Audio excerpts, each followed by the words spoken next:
उत्तर प्रदेशच्या मुख्यमंत्रीपदी भाजपचे फायरब्रँड नेते आणि कट्टर हिंदुत्ववादी योगी आदित्यनाथ यांच्या नावावर शिक्कामोर्तब झाला।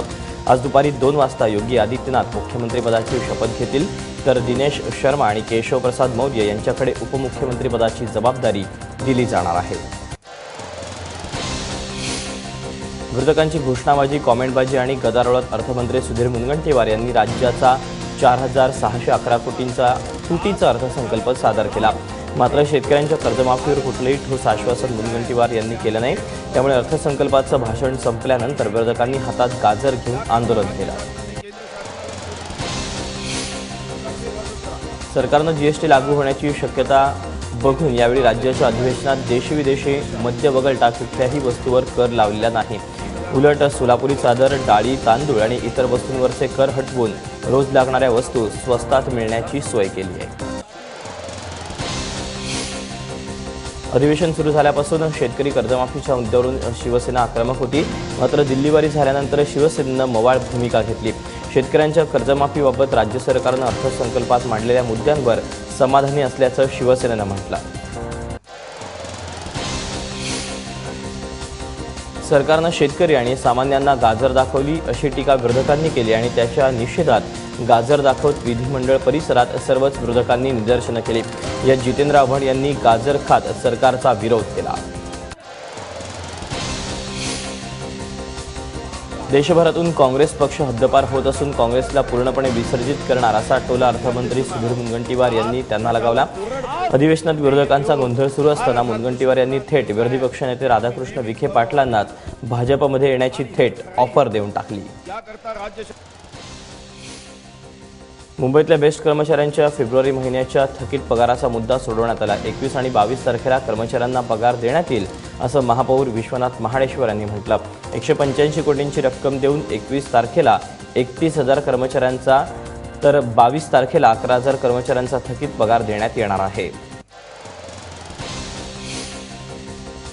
मुंबईतल्या 7 रेल्वे स्टेशनचं नाव बदलण्याची मागणी शिवसेनेनं केली। एल्फिस्टनचं नाव प्रभादेवी, मुंबई सेंट्रलचं नाव नाना शंकर शेठ, तर चर्नी रोड स्टेशनला गिरगाव स्टेशन, त्याचबरोबर मध्य रेल्वे मार्गावरील करी रोडला लालबाग स्टेशन आणि सँडो स्टेशनचं नाव डोंगरी करावं असं सेनेनं म्हटलंय।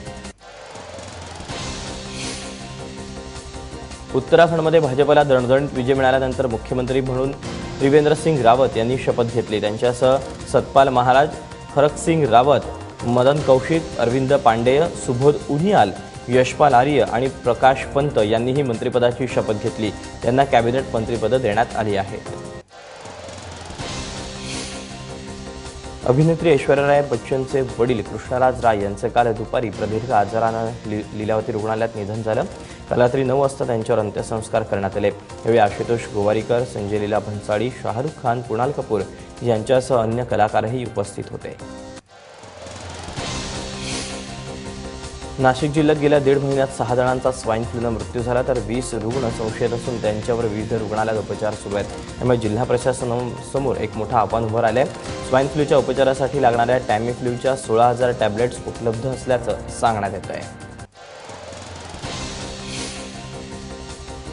धुळ्यात डॉक्टरांना झालेल्या मारहाणीच्या निषेधार्थ पुण्यात डॉक्टरांनी संप पुकारला होता। अतिदक्षता विभाग वगळता रुग्णालयामधली सर्व विभाग हे बंद ठेवण्यात आले होते। डॉक्टरांच्या विविध संघटनांनी एकत्र येऊन शनिवारवाडा ते काउन्सिल हॉलपर्यंत मोर्चाही काढला। काल मुंबईच्या पश्चिम मार्गावर स्वदेशी बनावटीची मेधा लोकल धावली। रेल्वे मंत्री सुरेश प्रभू यांनी व्हिडिओ कॉन्फरन्सिंगद्वारे या लोकलला हिरवा झेंडा दाखवला। यावेळी सोलर पॉवर सिस्टीमचंही लोकार्पण सोहळा पार पडला। त्याचबरोबर लोकमान्य टिळक टर्मिनस ते टाटानगर ही अंत्योदय एक्सप्रेसही सुरू करण्यात आली।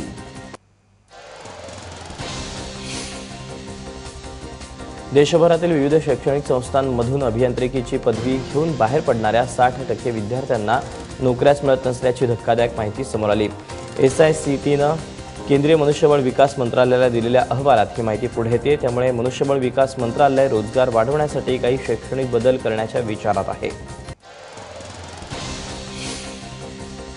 रांची कसोटीचा 3रा दिवस हा टीम इंडियाचा शतकवीर चेतेश्वर पुजाराचा ठरला। या कसोटीत भारतानं 3ऱ्या दिवस अखेर 6 बाद 360 धावांची मजल मारली असून पहिल्या डावातल्या आघाडीसाठी टीम इंडिया अजूनही 92 धावांची त्यांना आवश्यकता आहे।